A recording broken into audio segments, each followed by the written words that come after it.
This is Akashvani Jalandhar. Good evening, listeners. Amid the noise and rush of modern life, simplicity can be a powerful choice. In her talk, Simplify to Amplify, Minimalist Approach to Life, intellectual Madhu Sharma shares insights on how a minimalist mindset can help us focus on what matters most and live with greater intention and fulfillment. Please stay tuned and listen to Madhu Sharma.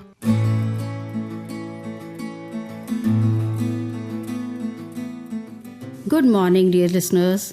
In a world that constantly tells us to have more, buy more, and do more, I invite you to pause for a moment and ask yourself a simple question.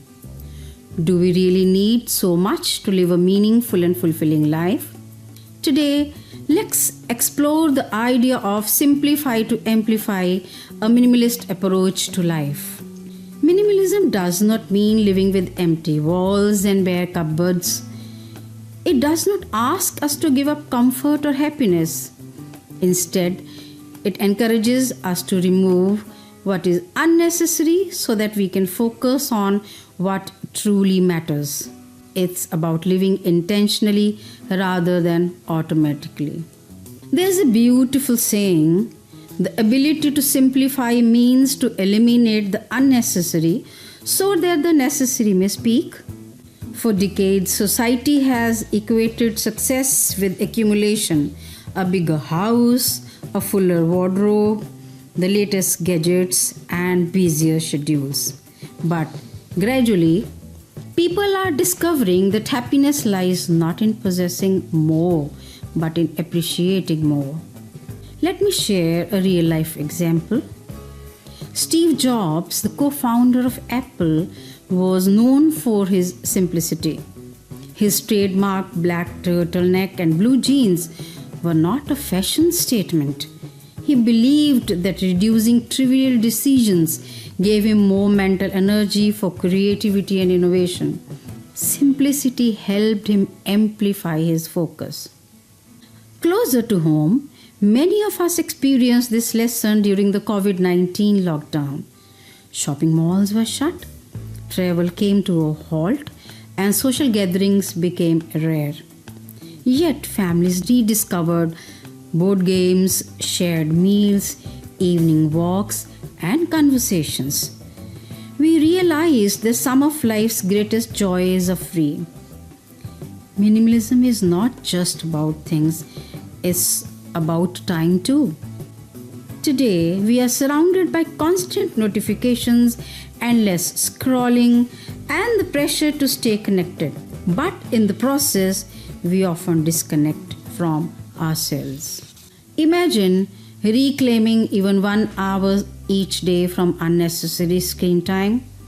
1 hour could be spent reading a book, practicing yoga, learning a new skill, or simply enjoying a cup of tea with loved ones.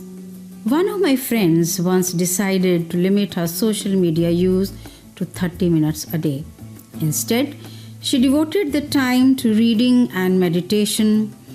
Within a few months, she felt more peaceful, productive, and energetic. She had not added anything to her life. She had simply removed distractions. Another aspect of minimalism that often goes unnoticed is the simplicity of relationships. Today, we may have hundreds of contacts and thousands of followers, but meaningful conversations have become rare.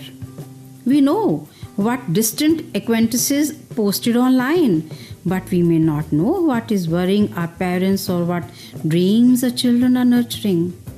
I remember meeting a retired person who said, "After retirement, I realized that all the certificates and awards brought satisfaction, but the greatest happiness came from evening walks with my husband, conversations with my children, and laughter shared with grandchildren."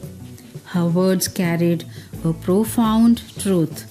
Relationships need presence, not presents.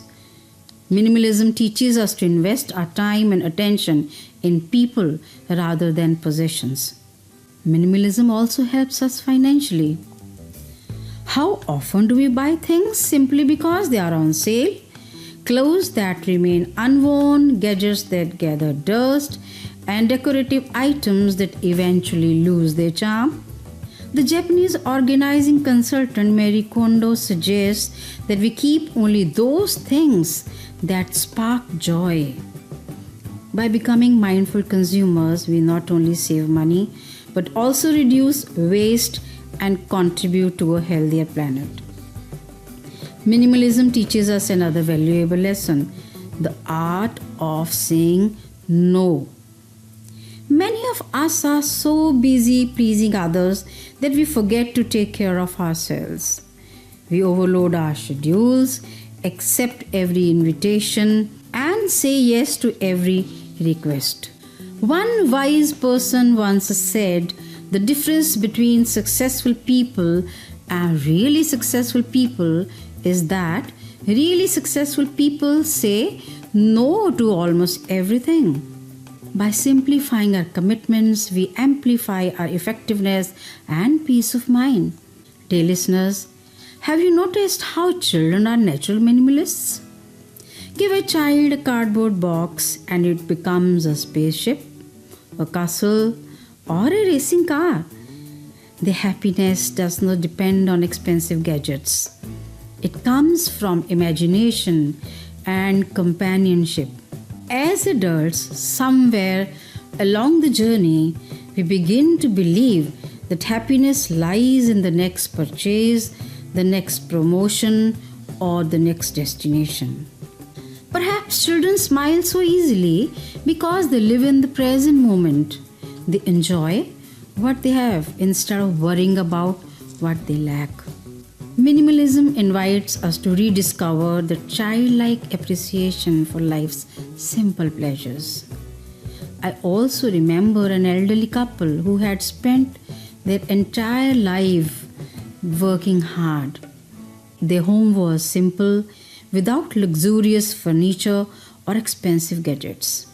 Yet, every evening they sat together in their small garden, sharing tea and laughter. They once said, "We discovered that happiness isn't found in owning more, but in needing less." Those words stayed with me.